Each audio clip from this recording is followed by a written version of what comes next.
নমস্কার। পশ্চিমবঙ্গ সরকারের কৃষি দপ্তর প্রযোজিত অনুষ্ঠান বাংলার মাটি বাংলার কৃষি, এই অনুষ্ঠানে আপনাদের সকলকে স্বাগত জানাচ্ছি। আমি পঙ্কজ রয়েছি আজকে স্টুডিওতে আপনাদের সঙ্গে। আজকে আসলে আমরা যে বিষয়টা নিয়ে আলোচনা করব তার আগে একটা দুটো কথা বলে নিতে চাই। সেটা হচ্ছে আমরা কৃষক বন্ধুরা বিশেষত পশ্চিমবঙ্গের খাদ্যশস্য বা দানাশস্যে যতটা গুরুত্ব দিই, তৈলবীজের চাষে কিন্তু ততটা পরিমাণে গুরুত্ব আমরা দিই না। এবং তার ফলে যেটা হয় সেটা হচ্ছে পশ্চিমবঙ্গে তৈলবীজের চাষের একটা ব্যাপক সম্ভাবনা থাকা সত্ত্বেও এবং যোগানের ক্ষেত্রে একটা ঘাটতি থাকা সত্ত্বেও আমরা সেই জায়গাটা কিন্তু পূর্ণ করতে পারছি না। তাহলে কি উপায়, এবং এই সমস্ত উপায় নিয়ে এবং পশ্চিমবঙ্গের বুকে দাঁড়িয়ে তৈলবীজ চাষের বিজ্ঞানসম্মত পরিচর্যা কি কি হতে পারে তাই নিয়ে কৃষক বন্ধুদের সুপারিশ দেওয়ার জন্য আজকে আমাদের স্টুডিওতে উপস্থিত রয়েছেন দুজন কৃষি আধিকারিক। আমার ঠিক ডান দিকে রয়েছেন বরুণ কুমার ভট্টাচার্য, অতিরিক্ত কৃষি অধিকর্তা পি সার নদিয়া। নমস্কার। এবং রয়েছেন ডক্টর অমিত ঘোষ চৌধুরী, যুগ্ম কৃষি অধিকর্তা, কৃষ্ণনগর 1 নম্বর ব্লক, নদিয়া। আপনাদের দুজনকেই স্টুডিওতে অনেক অনেক স্বাগত জানাচ্ছি। এবং দর্শক বন্ধুরা রয়েছেন আপনারা যারা আমাদের এই অনুষ্ঠানের নিয়মিত দর্শক, তারা টেলিভিশন স্ক্রিনে যাওয়া নম্বর, আমি নম্বরটা আরেকবার বলে দিচ্ছি, সেই নম্বরে ফোন করে সরাসরি আজকের এই আলোচনায় যোগ দিতে পারেন। 03322500157 এই নম্বরে ফোন করে আপনারা আমাদের আলোচনায় অংশ নিতে পারেন এবং পরবর্তীতে ইউটিউবের মাধ্যমেও কিন্তু আপনারা এই আলোচনা কলকাতা টিভির পর্দায় দেখতে পাবেন।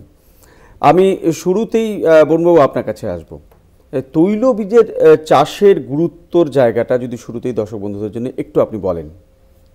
আপনি ঠিকই বলেছেন, এ রাজ্যে দানা শস্য বা অন্যান্য ফসল, সবজি, ধান, গম এগুলোর যেরকম চাষ রয়েছে, পাশাপাশি তৈলবীজ চাষ কৃষক ভাইরা করেন, কিন্তু কৃষক ভাইদের কিন্তু বিজ্ঞানসম্মত উপায়ে চাষ পদ্ধতি অবলম্বন করে তার উৎপাদন এবং উৎপাদনশীলতা বাড়াবার কিন্তু একটা ব্যাপক সম্ভাবনা রয়েছে। তো রাজ্যে আমাদের যে সমস্ত তৈলবীজ চাষ হয় তার ভেতরে যেরকম রাই শস্য রয়েছে, এছাড়া আমাদের তিল, বাদাম, অল্প বিস্তর এলাকায় আমাদের সূর্যমুখী বা তিসির চাষ রয়েছে। তো এইগুলো রয়েছে, কিন্তু আমরা অনেক ক্ষেত্রেই দেখতে পাই যে অন্যান্য ফসলের যেরকম যত্ন করে কৃষক ভাইরা চাষ করে থাকেন, তো তৈলবীজ চাষে কিছু ক্ষেত্রে অনীহা রয়েছে। তো এই জায়গায় বিগত বেশ কিছু বছর ধরে বিজ্ঞানসম্মত পরিচর্যা বা বিজ্ঞানসম্মত প্রযুক্তির মাধ্যমে কৃষক ভাইরা চাষ করছেন। একটু বাড়তি ফলনের নিরিখে, বাড়তি ফলন পাওয়ার ক্ষেত্রে যদি আমরা আরও একটু সতর্ক হই এবং বিজ্ঞানসম্মত পদ্ধতি অবলম্বন করি, তাহলে অবশ্যই কিন্তু কৃষক ভাইরা এই চাষ থেকে লাভবান হবেন। সেদিক দিয়ে বলতে গেলে পশ্চিমবঙ্গে তৈলবীজের যে চাষ তার গুরুত্ব কিন্তু অপরিসীম। আচ্ছা, পশ্চিমবঙ্গে মূলত আমরা জানি 9 ধরনের তৈলবীজের চাষ হয়, যার মধ্যে শুরুতেই উনি বলছিলেন যে সর্ষের চাষটা, সরিষার চাষটা অত্যন্ত গুরুত্ব দিয়ে হয়, তার সঙ্গে সঙ্গে তিল রয়েছে, আর তারপরে আস্তে আস্তে অন্যান্যগুলো রয়েছে, বাদাম রয়েছে, তিসি রয়েছে, এই সমস্তগুলো রয়েছে তৈলবীজ। কিন্তু যে বিষয়টি প্রথমেই উনি গুরুত্ব দিলেন সেটা হচ্ছে বৈজ্ঞানিক পরিচর্যার দিকটি যদি কৃষক বন্ধুরা নজর দেন। আমি অন্তত সরাসরি এই ব্যাপারে আপনার কাছে আসব যে এই যে বৈজ্ঞানিক চর্চার যে দিকগুলো রয়েছে সেগুলো যদি আমাদের কৃষক বন্ধুদের সঙ্গে আপনি একটু ভাগ করে নেন। হ্যাঁ, আপনি এবং বরুণবাবু প্রথমেই বললেন যে আমাদের তৈলবীজ চাষটা একটু কম গুরুত্ব সহকারে হয় আমাদের রাজ্যে। সেক্ষেত্রে যদি একটু ভালোভাবে পরিচর্যা করে বিজ্ঞানসম্মতভাবে কৃষক বন্ধুরা এই চাষটা করেন, তবে এই চাষটা খুবই লাভজনক হতে পারে। সেক্ষেত্রে প্রথমেই ফসল বোনা থেকে ফসল কাটা অবধি যে পদ্ধতিগুলো আমরা অবলম্বন করি মাঠে, সেই সমস্ত পদ্ধতিতেই একটু ভালোভাবে পরিচর্যা করে করতে হবে। আচ্ছা, প্রথমেই বলা হচ্ছে যে চাষের পূর্বে বিজ্ঞানসম্মতভাবে জমিটাকে ভালোভাবে তৈরি করতে হবে। আচ্ছা, এরপরে আসবে বীজের ব্যবহার। বীজটা অবশ্যই সংসিত উন্নত মানের বীজ হতে হবে এবং আধুনিক সময়ে যেটা হাইব্রিড বীজ আমাদের বাজারে এসছে সেইগুলো ব্যবহার করলে ফলনটা বাড়বে। এবং বীজ বোনার আগে অবশ্যই বীজটাকে শোধন করে নিতে হবে। এরপরে যখন বীজ লাগাবো জমিতে, তখন সঠিক সময় এবং সঠিক পদ্ধতিতে বীজটাকে আমাদের মাটিতে বুনতে হবে। বীজ বোনার পরে আমাদের খেয়াল রাখতে হবে যাতে একক পরিমাণ জমিতে সঠিক সংখ্যায় আমাদের চারা গাছটা থাকে, কারণ এটা খুবই গুরুত্বপূর্ণ পরিচর্যার বিষয়। এই সঠিক সংখ্যায় চারা গাছ না থাকলে ফলনের ঘাটতি হবে। এরপরে যেটা দেখতে হবে, আমাদের বীজ থেকে চারা হওয়ার পরে জমিতে যখন আগাছা হবে সেই আগাছা আমাদের নিয়ন্ত্রণ করতে হবে। তারপরে আমাদের সার বা উদ্ভিদে যে খাদ্য আমরা দেব সেই খাদ্য সুষম হারে জমিতে প্রয়োগ করতে হবে। মেন খাদ্যের সঙ্গে আমাদের কিছু অনুখাদ্য লাগে, সেই অনুখাদ্যগুলো আমাদের বিশেষ করে তৈলবীজে সালফার একটা গুরুত্বপূর্ণ অনুখাদ্য, যেটা আমাদের জমিতে সঠিকভাবে প্রয়োগ করতে হবে। আচ্ছা, এরপরে আমাদের সেচ আছে, সেচটাকে আমরা সঠিকভাবে বিজ্ঞানসম্মতভাবে প্রয়োগ করব, এবং যে আমাদের ফসলের যে শত্রু পোকাগুলো আছে বা শত্রু রোগগুলো আছে সেইগুলো সঠিক উপায়ে নিয়ন্ত্রণ করতে হবে। আচ্ছা, মানে বেশ কিছু দিকের কথা আপনি তুলে ধরলেন, যেটা করলে কিন্তু সামগ্রিকভাবে পরিচর্যা ভালো হবে এবং ফলনের ক্ষেত্রে সেটা একটা প্রাসঙ্গিক জায়গায় পৌঁছবে। আমি আপনার কাছে আসবো বরুণবাবু, যে এখন ইতিমধ্যেই সর্ষে চাষের বেশ খানিকটা কাজ হয়ে গিয়েছে, মানে বোনার কাজ তো সম্পন্ন, জমিতে লাগানো, গাছও খানিকটা বড় হয়ে গেছে, ফুল যদিও আসেনি, তবুও সংক্ষেপে যদি একটু তৈলবীজের প্রসঙ্গে বলেন যে জমি তৈরির জায়গাটা কতটা গুরুত্বপূর্ণ। দেখুন, জমির মাটি ঝুরঝুরে করে তৈরি করতে হবে। আমি ঠিকই বলেছেন যে এখন তো আমাদের যে রাই সর্ষের চাষ মাঝপথে, তবে একটা জিনিস বলবো, বিজ্ঞানসম্মত উপায়ে জমি তৈরির ক্ষেত্রে আমাদের মাটি পরীক্ষার মাধ্যমে আমরা যদি জমির অম্লত্ব এবং ক্ষারত্ব নিরূপণ করে এগুলো জেনে নিয়ে যদি সঠিকভাবে আমাদের যে অম্লত্ব বা ক্ষারত্ব শোধনকারী যে পদার্থগুলো আছে, যেমন অম্ল মাটিতে চুন বা ক্ষার মাটিতে আমাদের জিপসাম, এগুলো যদি আমরা প্রয়োজন মাফিক ব্যবহার করে যদি আমরা জমি তৈরি করতে পারি, তাহলে সেক্ষেত্রে আমাদের যে ব্যবহার করা জৈব সার, রাসায়নিক সারের কার্যকারিতাটা আমরা বেশি পাবো, এবং অনেক ক্ষেত্রেই যে রোগ পোকার সমস্যা, বিশেষত রোগের যে প্রাদুর্ভাবগুলো হয় মাঝপথে, সেগুলোর থেকেও কিন্তু কৃষক ভাইরা একটু সুবিধে পেতে পারেন যদি আমরা এভাবে আমরা জমিগুলোকে তৈরি করে নিয়ে আমরা চাষটা শুরু করতে পারি। আচ্ছা, উন্নত গুণমানের বীজ, এটা একটা কৃষক বন্ধুদের ভাবনার বিষয় থাকে, যদি একটু বলেন সেই প্রসঙ্গে। উন্নত গুণমানের বীজ বলতে প্রথমেই আমি একটুকে বললাম যে সার্টিফাইড বীজ বাজার থেকে অবশ্যই কৃষক ভাইদের কিনতে হবে, এবং সেই বীজটা বীজ বোনার আগে অবশ্যই বীজ কিন্তু শোধন করে আমাদের নিতে হবে। আচ্ছা, শোধন আমরা জৈব ছত্রাকনাশক বাজারে আছে, যেমন ট্রাইকোডার্মা ভিরিডি, সেগুলো দিয়ে শোধন করতে পারি 4 গ্রাম প্রতি কেজি বীজে, অথবা রাসায়নিক কিছু ওষুধ আছে যেগুলো দিয়ে আমরা শোধন করতে পারি বীজগুলো, সেটা হচ্ছে থাইরাম, ক্যাপটাম জাতীয় ওষুধ। এর ফলে কী হবে, বীজের মধ্যে যে আমাদের সিডবর্ন প্যাথোজেনগুলো আছে যেগুলো পরবর্তীকালে বিভিন্ন রকম রোগ সৃষ্টি করে গাছে, সেইগুলো আমরা প্রথমে নিয়ন্ত্রণ করে নিতে পারবো। উন্নত মানের বীজের মধ্যে আমাদের একটা আছে হাই ইল্ডিং বীজ, একটা আছে হাইব্রিড বীজ। বাজারে প্রচুর হাইব্রিড বীজ এখন এসছে, সেগুলো কি যেমন একদিকে ফলন বেশি হয়, তেমনি তার মধ্যে অয়েল কন্টেন্ট বেশি থাকে। আচ্ছা, ফলে আমাদের এখন সর্ষে আমরা লাগিয়েছি, সর্ষের যেমন হাইব্রিড বীজ বাজারে এসেছে, এবং আমাদের গভর্নমেন্ট স্কিমের মাধ্যমে সেগুলো আমাদের কৃষক ভাইদের বিনামূল্যে দেওয়া হয়। সেখানে আমাদের কেশরী গোল্ড আছে, K1010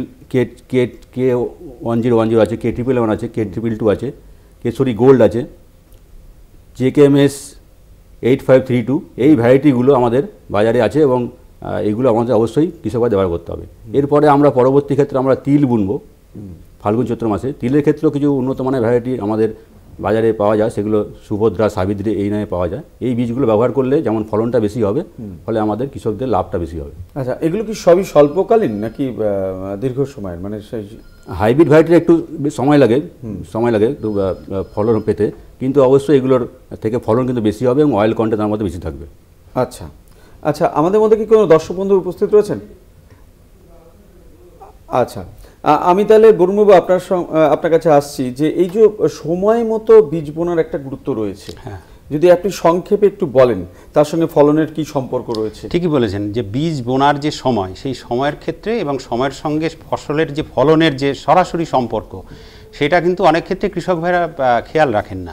আমি উদাহরণস্বরূপ বলতে পারি যে আমাদের রাজ্যে যে রাই শস্যের চাষ হয়, যেটা সর্বাধিক তৈলবীজের এলাকা, সেক্ষেত্রে কৃষক ভাইরা অনেক সময় কিন্তু মানে বর্ষাকালীন যে ফসল সেটা কেটে নিয়ে পরবর্তী ফসলে এই তৈলবীজ চাষ শুরু করার ক্ষেত্রে কিন্তু অনেক সময় দেরি করে ফেলেন। তো স্বাভাবিকভাবে যদি আমাদের সময়ে বীজ বোনা না হয়, তাহলে কি হচ্ছে যে ঠান্ডা আবহাওয়ায় যে ফসলের যে বৃদ্ধি, অর্থাৎ শীত থাকতে থাকতে কিন্তু ফসলের ম্যাক্সিমাম মানে সর্বোচ্চ যে বৃদ্ধি সেটা সুনিশ্চিত করা দরকার। না হলে কিন্তু আমাদের ফসলের যে ফলন সেটা কিন্তু ব্যাহত হবে। আবার কিছু কিছু ক্ষেত্রে যদি আমরা যেমন ধরুন সর্ষের বীজ যদি আমরা দেরিতে বুনি, তাহলে পরবর্তী ক্ষেত্রে আমাদের কীটশত্রুর একটা প্রকৃষ্ট উদাহরণ হচ্ছে জাব পোকা। তো জাবের আক্রমণ এমনভাবে চলে আসবে যে কৃষক ভাইরা কিন্তু তখন ফলনটাকে কাঙ্ক্ষিত জায়গায় নিয়ে যেতে পারবেন না। সেই রকমভাবে ধরুন তিলের ক্ষেত্রে এই যে অমিতবাবু বললেন যে ফাল্গুন চৈত্র মাসে আমাদের যে তিলের চাষ হয়, এটা চেষ্টা করতে হবে কৃষক ভাইদের ফাল্গুন মাসের মধ্যেই বীজ বুনে দিতে। কেননা যদি বীজ যদি একটু দেরিতে বোনা হয় তাহলে সেক্ষেত্রে দেখা যাবে তিলটা যখন আমরা ঘরে তোলার চেষ্টা করব তখন হয়তো বা আগাম বৃষ্টির কারণে কৃষক ভাই হয়তো তিল ঘরে তুলতেই পারলেন না। এরকম প্রচুর কৃষক আমাদের সঙ্গে ইন্টারাক্ট করেন যাদের অভিজ্ঞতা যে তিলটা খুব সুন্দরভাবে চাষ করেছেন কিন্তু একটু দেরিতে বোনার কারণে শেষের দিকে গিয়ে কিন্তু আবহাওয়াজনিত কারণে তিলটা ঘরে তুলতেই পারলেন না। তার মানে সময়ের কারণে তাকে খেসারতটা কিন্তু অনেক বেশি দিতে হচ্ছে। একদম। তাহলে আপনি যে প্রশ্নটা করলেন তো স্বাভাবিক যে বোনার সময়ের সঙ্গে ফসলের ফলনের একটা সরাসরি যোগ সংযোগ। অবশ্যই যারা এই ফসল মাঠে ফলায় সেরকমই একজন হয়তো কেউ উপস্থিত রয়েছেন আমাদের সঙ্গে, সুনীল ঘোষ। একটু শুনবো তিনি কি বলছেন। নমস্কার। নমস্কার। হ্যাঁ বলুন। আমি বলছিলাম কি আমি সর্ষে চাষ করি, তা মোটামুটি আমার জলের সংকট হয় একটু। তা হ্যালো দিদিকে বলেছি যে আমাদের ওই পাহাড়ে মানে পাহাড় আর কি, পাহাড়ে মানে জলের একটু সমস্যা যে সোলার করে দিতে পারে তাহলে খুব উপকার হয়। আচ্ছা আচ্ছা, মানে জলের সমস্যা আপনার সমস্যা হচ্ছে না যে পরে ফসলটা আমরা খুব ভালো সর্ষে তিল সবই হবে, কিন্তু জলের সমস্যা হচ্ছে মানে সোলার যদি করে দিতে পারে খুব ভালো হয় আর কি। আচ্ছা বেশ, আপনি শুনতে থাকুন, আমাদের বিষয় করে উত্তর দেওয়ার চেষ্টা করছেন। একটু যদি উত্তরটা আপনি দেন। যে কৃষক বন্ধু প্রশ্নটি করলেন, আমি আপনাকে বলবো যেখানে জলের প্রভূত সংস্থান নেই সেক্ষেত্রে আপনারা আপনার নিকটবর্তী যে ব্লকের সহকৃষি অধিকর্তার যে ব্লকের অফিস রয়েছে তার সঙ্গে যোগাযোগ করবেন। বর্তমানে আমাদের বাংলা কৃষি সেচ যোজনায় এই ধরনের কিছু কিছু উন্নত সেচ ব্যবস্থা, যেরকম ফোয়ারা সেচ বা ফল বাগানের ক্ষেত্রে বিন্দু সেচ, এগুলোতে জলের পরিমাণ কম লাগে অথচ কিন্তু জলের কার্যকারিতাটা বেশি পাওয়া যায়। তো আপনারা কিন্তু এই ধরনের উন্নত সেচ ব্যবস্থার সুবিধা, সরকারি প্রকল্পের সুবিধা নিয়ে যদি আপনারা চাষ করেন তাহলে কিন্তু অল্প জলেও কিন্তু আপনারা চাষটাকে তুলে নিতে পারবেন এবং ফলনটা একটা ন্যূনতম ফলন আপনারা পেতে পারেন। বাহ, দর্শক বন্ধুরা, সরাসরি স্টুডিও থেকে কিন্তু আমরা এই অনুষ্ঠানে বাংলার মাটি বাংলা কৃষি এই অনুষ্ঠান থেকে সরাসরি আপনাদের যে সমস্ত সাজেশনগুলো বিশেষজ্ঞরা দিচ্ছে সেগুলো যদি মাথায় রেখে আপনারা এই চাষ করেন তাহলে আপনারাই কিন্তু অবশেষে উপকৃত হবেন। আমি আপনার কাছে আসবো, আমি বলবো এই যে বীজ ব্যবহারের পরিমাণ, এর সঙ্গে কি গাছের সংখ্যা বৃদ্ধির কোনো সম্পর্ক রয়েছে? হ্যাঁ অবশ্যই, আপনি খুব ভালো প্রশ্ন করেছেন। একটু সংক্ষেপে যদি বলেন। হ্যাঁ, আমাদের যে পরিচর্যার যে ব্যাপারটা আমরা আলোচনা করছি এই অনুষ্ঠানে, সেখানে পরিচর্যার ক্ষেত্রে প্রথমেই হচ্ছে একক পরিমাণ জমিতে সঠিক সংখ্যায় গাছ লাগাটা খুবই গুরুত্বপূর্ণ যে কোনো ফসলে। সেক্ষেত্রে কৃষক ভাইরা প্রথমে আমরা যে চাষটা করেন সেখানে তারা হয় বীজটা ছিটিয়ে বোনেন অথবা তারা সারিতে বোনেন। যে কোনো ফসল সারিতে বোনার ক্ষেত্রে যে উপকারটা আমাদের আসে সেটা হচ্ছে আমাদের ফলনটা কিন্তু বেশি বৃদ্ধি পায়।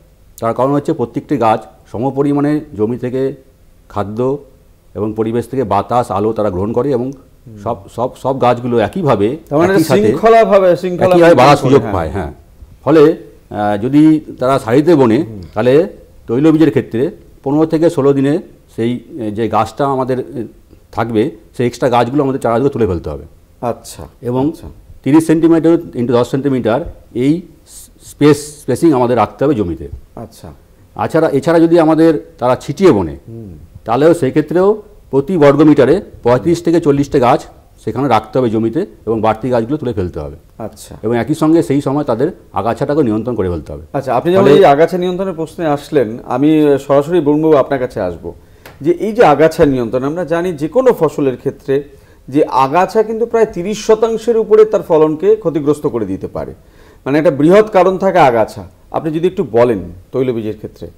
দেখুন, সঠিকভাবে বলেছেন যে আগাছা নিয়ন্ত্রণ কিন্তু কৃষক ভাইদের কাছে খুবই গুরুত্বপূর্ণ এবং প্রাথমিক অবস্থায় ফসলের যে বৃদ্ধি এবং প্রতিযোগিতা, এই জায়গায় কিন্তু আগাছা অনেক এগিয়ে থাকে ফসলের চেয়ে।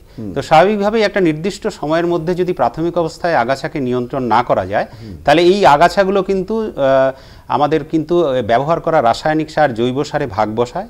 এছাড়া কিন্তু আগাছা যেহেতু প্রতিযোগিতায় এগিয়ে থাকে ফলে আমাদের কাঙ্ক্ষিত ফসলের বৃদ্ধি কিন্তু সঠিকভাবে হয় না। সেই কারণে কৃষক ভাইদের কাছে একটা বিশেষ গুরুত্বপূর্ণ যে সঠিক সময়ে জমিতে যে আগাছা সেটা নিয়ন্ত্রণ করা দরকার। তো এই আগাছা নিয়ন্ত্রণের ক্ষেত্রে আমাদের 15 থেকে 20 দিনের মধ্যে আমরা বাড়তি চারা যেরকম তুলে দিয়ে নিড়ানি দিয়ে আমরা আগাছাগুলোকে নিয়ন্ত্রণ করব। পাশাপাশি এই আগাছা নিয়ন্ত্রণের জন্য সাম্প্রতিক সময়ে বেশ কিছু এই ধরনের রাসায়নিক আগাছা নাশক এসছে, সেটা কৃষক ভাইদের আমি অনুরোধ করব যে আগাছানাশক ব্যবহারের ক্ষেত্রে একটু বাড়তি সতর্কতা নিতে হবে, কারণ সামান্যতম ত্রুটির কারণে কিন্তু এই আগাছানাশক ব্যবহারে কিন্তু মূল ফসলে কিন্তু ক্ষতিগ্রস্ত হওয়ার একটা সম্ভাবনা থাকে। তো তৈলবীজের ক্ষেত্রে দু তিনটি আগাছানাশকের কথা আমি বলবো যে যদি বীজ বোনার 1 থেকে 2 দিন আগে আমরা পেন্ডিমিথিলিন এই ধরনের আগাছানাশক যেটা 30% ইসি এইটা 1 বিঘা জমির জন্য 300 ml হারে আমরা ব্যবহার করতে পারি। আর পোস্ট ইমার্জেন্স আগাছানাশক হিসেবে আমরা ইমাজেথাফির 10% আর 10% ইসি এইটা, অথবা আমাদের কুইজালফ অফ ইথাইল যেটা রয়েছে সেটা 5% ইসি, এটা আমরা কিন্তু 100 ml প্রতি বিঘে পিছু আমরা ব্যবহার করব 15 থেকে 20 দিন ফসলের বীজ বোনার পর। তো ঠিকই বলেছেন যে এই ধরনের প্রযুক্তি যদি আমরা ব্যবহার করে প্রাথমিক অবস্থা থেকেই যদি আমরা আগাছাগুলোকে নিয়ন্ত্রণে রাখতে পারি তাহলে ফসল তার বৃদ্ধি স্বাভাবিকভাবে হবে এবং আলটিমেটলি কিন্তু কৃষক ফলনে লাভবান হবে। আমাদের মধ্যে এই আলোচনায় একজন দর্শক বন্ধু উপস্থিত রয়েছেন, শুনবো তিনি কি বলছেন। কে বলছেন, কোথা থেকে বলছেন?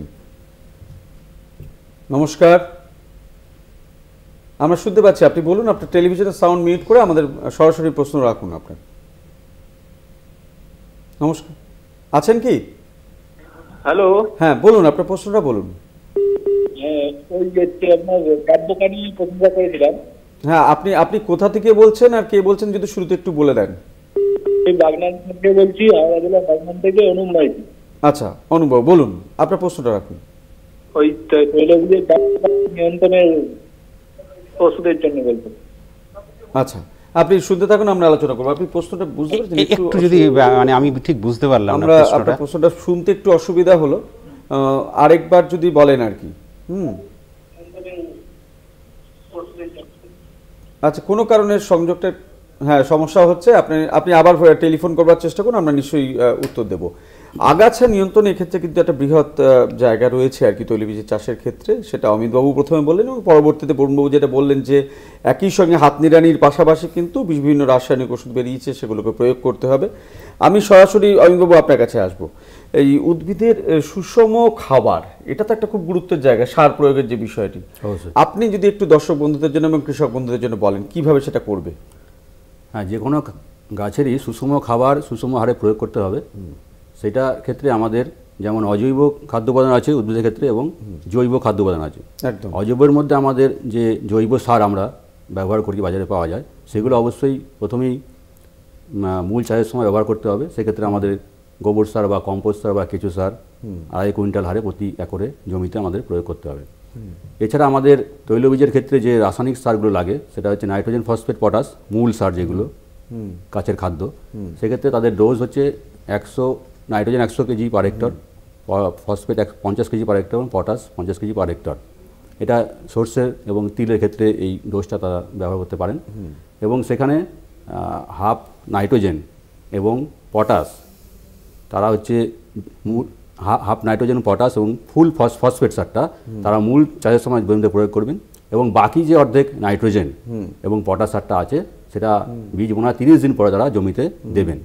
এইভাবে সারটাকে তাকে জমিতে প্রয়োগ করতে হবে এবং যাতে ডোজ খাদ্য উপাদান ঠিক থাকে সেটা আমাদের দেখতে হবে। আচ্ছা, আমরা তো সার প্রয়োগের প্রসঙ্গে বিস্তারিত শুনলাম, কিন্তু সারের সঙ্গে তৈলবীজের ক্ষেত্রে আরেকটা গুরুত্বপূর্ণ বিষয় হচ্ছে তার অনুখাদ্যের ব্যবহার। এবং শুরুর দিকেই বলছিলেন যে অনুখাদ্য এবং বিশেষ করে সালফারের যে ভূমিকা সেটাও একটা গুরুত্ব নিয়ে রয়েছে এই ক্ষেত্রে। আমরা এই উত্তরটি আপনার কাছে শুনবো, কিন্তু তার আগে একজন দর্শক বন্ধু এই আলোচনায় রয়েছেন, একটু শুনবো তিনি কি বলছেন। নমস্কার। নমস্কার। হ্যাঁ বলুন। হ্যাঁ, আপনার প্রশ্নটা আপনি রাখুন। কে বলছেন, কোথা থেকে বলছেন? যে আগাছানাশকের যে কথা আলোচনা হচ্ছে, সেই আলোচনাটা যে এখন যে একটা ঘাস বেরিয়েছে যেটা হচ্ছে আমরা বলি যে মদরঙা ঘাস। আচ্ছা, ওই ঘাসটা মারানো যায় কোনো কীটনাশক দিলে যে ঘাস মারা বীজ মরছে না, মূল মরছে না। আচ্ছা, আপনি শুনতে থাকুন। আমরা একটু আগেই এই আগাছা নাশকের বিষয়ে, তার রাসায়নিক ওষুধের ব্যাপারে আমাদের বিশেষজ্ঞরা স্টুডিও থেকে বলছিলেন। আমি তবু আরেকবার বলবো, যদি বরুণবাবু একটু ছুঁয়ে যান, ওনার প্রশ্নটা আপনি শুনেছেন। দেখুন, অনেক ক্ষেত্রেই কৃষক ভাইরা কিন্তু নতুন নতুন আগাছার সম্মুখীন হচ্ছেন। যে আগাছাগুলো আগে সমস্যা ছিল না, বর্তমানে সেই আগাছাগুলো কিন্তু এখন সমস্যার কারণ হয়ে দাঁড়িয়েছে। তো সেক্ষেত্রে আমি আপনাদের বলবো যে আগাছানাশক ব্যবহারের ক্ষেত্রে বাড়তি সতর্কতা নিয়েই কিন্তু আপনারা আগাছানাশকগুলো ব্যবহার করবেন। আমি অলরেডি কিছু কিছু রাসায়নিক আগাছানাশকের কথা আপনাদের বলেছি, আমি রিপিট করছি না। আর কোথাও যদি আপনাদের কোনো এই আগাছানাশক ব্যবহারের ক্ষেত্রে সন্দিহান থাকেন, তাহলে আমি বলবো আপনারা বাড়তি সতর্কতা এবং বাড়তি উপদেশের জন্য আপনারা নিকটবর্তী সহকৃষি অধিকর্তা ব্লকের অফিসের সঙ্গে যোগাযোগ করে করবেন। কারণ অন্যান্য কীটশত্রুর ক্ষেত্রে আমরা যে সতর্কতাটা নিয়ে ব্যবহার করি ডোজ বা কোনো মলিকিউল সিলেকশনের ক্ষেত্রে, আগাছানাশকের ক্ষেত্রে কিন্তু বাড়তি সতর্কতা নিতে হবে। কারণ এই আগাছানাশক কিন্তু একাধারে আগাছাকে নিয়ন্ত্রণ করছে, কিন্তু পাশাপাশি কিন্তু তার ডোজ একটু এদিক ওদিক হলে কিন্তু মূল ফসলের ক্ষতি হতে পারে। অনুখাদ্যের বিষয়টা সংক্ষেপে বলুন। আচ্ছা, অনুখাদ্য ঠিকই বলেছেন যে আমাদের মূল সার হিসেবে যেরকম অমিতবাবু বললেন, নাইট্রোজেন, ফসফেট, পটাশ, এটা যেমন প্রধান খাবার হিসেবে ব্যবহার করতে হবে, কারণ গাছের বৃদ্ধির জন্য এগুলো খুবই জরুরি। কিন্তু বর্তমানকালে কিন্তু অনুখাদ্যের যে ব্যাপারটা, অর্থাৎ খুব কম পরিমাণে প্রয়োজন অথচ খুব গুরুত্বপূর্ণ, এই ধরনের কিছু অনুখাদ্যের ব্যবহার তৈলবীজের ক্ষেত্রে তার ফলন বৃদ্ধির ক্ষেত্রে খুবই প্রাসঙ্গিক। আমি কয়েকটি অনুখাদ্যের কথা বলবো, যেরকম দস্তা, বোরন অর্থাৎ সোহাগা এবং মলিবডেনাম, এই তিনটি অনুখাদ্যের জন্য বাড়তি ধ্যান দেওয়ার জন্য কৃষক ভাইদের বলবো। এগুলো কিন্তু জমিতে মূল সার দিয়ে জমি তৈরির সময় ব্যবহার করা যায় এবং পরবর্তীতে ফসলের 3 সপ্তাহ এবং 4 সপ্তাহ বয়সে কিন্তু পাতায় স্প্রে করে এগুলো ব্যবহার করা যায়। তো সেক্ষেত্রে সোহাগার ক্ষেত্রে বোরাক্স হিসেবে যদি ব্যবহার করেন তাহলে 10 কেজি প্রতি হেক্টর, জিঙ্ক সালফেট অর্থাৎ দস্তার জন্য যদি ব্যবহার করেন 20 থেকে 25 কেজি প্রতি হেক্টর, আর অ্যামোনিয়াম মলিবডেট 1/2 কেজি অর্থাৎ 500 গ্রাম প্রতি হেক্টরে ব্যবহার করতে পারেন। আর এই অনুখাদ্যগুলো যদি আপনারা পাতায় স্প্রে করেন, তার জন্য আমাদের ডাইসোডিয়াম অক্টাবোরেট টেট্রাহাইড্রেট সোহাগার জন্য, জিঙ্ক সালফেটের ক্ষেত্রে জিঙ্ক ইডিটিএ পাওয়া যায়, আর মলিবডেনামের ক্ষেত্রে অ্যামোনিয়াম মলিবডেট, এগুলো কিন্তু সঠিক মাত্রায় জেনে নিয়ে আপনারা ব্যবহার করলে এর উপকার পাবেন। আরেকটি বিষয় আমি একটু পঙ্কজবাবুকে বলবো, যেটা কৃষক ভাইদের তৈলবীজ চাষে খুব গুরুত্বপূর্ণ, যে গন্ধ, অর্থাৎ এই সালফারের ঘাটতিও কিন্তু তৈলবীজের তেলের পরিমাণ এবং তেলের যে ঝাঁজ, এটা কিন্তু নিয়ন্ত্রণে গুরুত্বপূর্ণ। ফলে কৃষক বন্ধুরা যদি সিঙ্গেল সুপার ফসফেট ব্যবহার করেন, যেখানে 12% সালফার অতিরিক্ত থাকে, তাহলে উপকৃত হবে। আমি সেচ ব্যবস্থাপনা সম্পর্কে একটু সংক্ষেপে আপনার কাছে, আমাদের হাতে 2-3 মিনিটের সময় আছে, একটু সংক্ষেপে যদি বলেন। হ্যাঁ, অবশ্যই। একটা গুরুত্বপূর্ণ আমাদের উপাদান হচ্ছে সেচ ব্যবস্থা, যেটা যে কোনো ফসলের ক্ষেত্রে লাগে। তৈলবীজের ক্ষেত্রে আমাদের 1টা অথবা 2টো বার সেচ দিলেই হবে। প্রথম সেচটা বীজ বোনার 30 দিন পরে দিতে হবে এবং অবশ্যই মাটিতে রসের অবস্থা বুঝে এবং সেচের অ্যাবিলিটি দেখে আমাদের কৃষকরা ভাইরা সেচ দেবেন। আচ্ছা। এবং দ্বিতীয় সেচটা প্রথম সেচ দেওয়ার 25 থেকে 30 দিন পরে আবার দিতে পারবেন। আচ্ছা। যদি ভারী মাটি হয়, তাহলে যদি ভারী মাটি থাকে তাহলে জমিতে, তাহলে সেখানে সার দেওয়ার পর সেচ দেবেন, আর যদি হালকা মাটি থাকে তাহলে সেচ দিয়ে সার দেবেন। আচ্ছা, গৌরব, সরাসরি আপনার কাছে আসবো। শস্য সুরক্ষা, যেটা নিয়ে সবচেয়ে বেশি কৃষক বন্ধুরা চিন্তিত থাকেন, রোগ পোকার সমস্যা, যদি সংক্ষেপে বলেন, আমাদের হাতে সময় খুব কম। একেবারেই তাই, কারণ রোগ পোকার প্রতি, এই নিয়ন্ত্রণের প্রতি কৃষক ভাইদের বাড়তি নজর থাকে। আমি খুব সংক্ষেপে যদি বলি, তাহলে আমাদের যে রাই শস্যের চাষ হয়, সেই রাই শস্যের ক্ষেত্রে রোগের ক্ষেত্রে ধসা রোগ বা ডাউনি মিলডিউ বা তুলো রোগ বা ভেজা গুঁড়ো রোগ, সাদা মরচে বা সাদা দাগ রোগ, শিকড় ফোলা রোগ, এই রোগগুলো কিন্তু খুবই গুরুত্বপূর্ণ। এছাড়া তিলের ক্ষেত্রে একটি ফাইলোডি রোগ বা গোড়া পচা রোগ, এই রোগগুলো খুব গুরুত্বপূর্ণ। আর আমাদের পোকার ক্ষেত্রে আমি বলবো যে রাই শস্যের ক্ষেত্রে সবচেয়ে গুরুত্বপূর্ণ যে কীটশত্রু, সেটা হচ্ছে জাপ পোকা। এছাড়া করাত মাছি রয়েছে। প্রতিকারটা সংক্ষেপে। আচ্ছা, এবার জাপ পোকার ক্ষেত্রে আমি বলবো যে সময়ে বীজ বোনা খুব গুরুত্বপূর্ণ। জানুয়ারি মাসের 2য় সপ্তাহে যদি কোনো কৃষক বন্ধুর জমিতে সর্ষেতে ফুল থাকে, তাহলে অতি অবশ্যম্ভাবী তিনি তার জমিতে জাবের আক্রমণ দেখতে পাবেন। ফলে সময়ে বীজ বোনা আর জাপ পোকা নিয়ন্ত্রণের জন্য প্রাথমিক অবস্থায় কৃষক ভাইরা কিন্তু এই ঠান্ডা আবহাওয়ায় রাই শস্যে চাষ হয় বলে নিম ঘটিত যে সমস্ত কীটনাশক, অ্যাজাডিরেকটিন 10,000 ppm এর এই ধরনের কীটনাশক, জৈব কীটনাশক 2 ml প্রতি লিটার জল বিকেলবেলা স্প্রে করতে পারেন। এছাড়া হলুদ আঠালো ফাঁদ, অর্থাৎ কোনো রাসায়নিক ছাড়াই যদি এই ধরনের আমাদের সুসংগত রোগ পোকা নিয়ন্ত্রণের যে পদ্ধতির ভেতরে একটি যদি ব্যবহার করেন, তাহলে এক্ষেত্রে জাব নিয়ন্ত্রণ করা যায়। আরেকটি জিনিস আমি একটু কৃষক ভাইদের বলবো, যে কোনো রোগ বা পোকার ক্ষেত্রে আপনারা জমি নিয়মিত পর্যবেক্ষণ করবেন। জমিতে আপনার রোগ পোকার আসছে, এই সূচনাটা নির্ণয় করাটা খুব গুরুত্বপূর্ণ। আমরা অনেক ক্ষেত্রে দেখে থাকি যে একজন কৃষক কোনো ওষুধপত্র নিয়ে যাচ্ছেন, তার জমিতে সেই রোগ বা পোকার আক্রমণ হয়েছে কিনা এটা বিচার না করেই তিনি এই রোগ পোকার নিয়ন্ত্রণের কথা ভাবেন। তো আপনার জমি পর্যবেক্ষণ করা খুব জরুরি, কখন রোগ আসছে, কখন পোকা আসছে, এগুলো দেখে নিয়ে সঠিকভাবে যদি আপনারা বিজ্ঞানসম্মতভাবে পরামর্শ নিয়ে যদি চাষ করেন তাহলে অবশ্যই আপনার ফসলকে সুরক্ষা দিতে পারবেন। তৈলবীজ চাষের ক্ষেত্রে কোনো সরকারি প্রকল্প রয়েছে উৎসাহ ব্যঞ্জক? একদম আপনি খুব ভালো প্রশ্ন করলেন। যেখানে আমাদের যে কৃষি দপ্তর সেখানে প্রচুর সরকারি স্কিম রয়েছে, যেখানে তৈলবীজের বিভিন্ন রকম বীজ, হাইব্রিড বীজ, বীজ শোধক এবং বিভিন্ন রকম কীটনাশক অনুখাদ্য সরবরাহ করা হয়। সেরকমই কিছু স্কিম হচ্ছে। একটা হচ্ছে এনিমিও অয়েল সিড, অর্থাৎ national mission on edible oil seed. এছাড়া আছে স্টেট প্ল্যান এবং আরেকটা স্কিম আছে, সেটা হচ্ছে RKBY, রাষ্ট্রীয় কৃষি বিকাশ যোজনা। এই স্কিমগুলোর মাধ্যমে কৃষক ভাইদের সরকারের তরফ থেকে প্রচুর পরিমাণে বীজ, কীটনাশক, অনুখাদ্য এগুলো বিনামূল্যে সরবরাহ করা হয়। আচ্ছা, তাহলে দর্শক বন্ধুরা আপনারা শুনতেই পারলেন, বীজ, কীটনাশক থেকে শুরু করে অনুখাদ্য সমস্ত বিষয় কিন্তু সরকারি প্রকল্পে কৃষক বন্ধুদের জন্য, মানে যারা তৈলবীজ চাষ করছেন তাদের জন্য নানাবিধ ব্যবস্থা রয়েছে। সেই ব্যবস্থার আপনাদেরকে সময় মতো সুযোগ নিতে হবে এবং একই সঙ্গে যে সমস্ত সুপারিশগুলো এখান থেকে বিশেষজ্ঞরা করলেন সেই বিজ্ঞানসম্মত পরিচর্যার দিকগুলো আপনারা যদি মাথায় রেখে তৈলবীজের চাষ করেন তাহলে আগামী দিনে আমাদের পশ্চিমবঙ্গের ক্ষেত্রে তৈলবীজ চাষের যে ঘাটতি রয়েছে সেই ঘাটতি আমরা অনায়াসে পূর্ণ করতে পারবো। এই কথা বলে আজকের মতো বাংলা মাটি বাংলা কৃষি অনুষ্ঠান এখানেই শেষ করছি। নমস্কার। নমস্কার।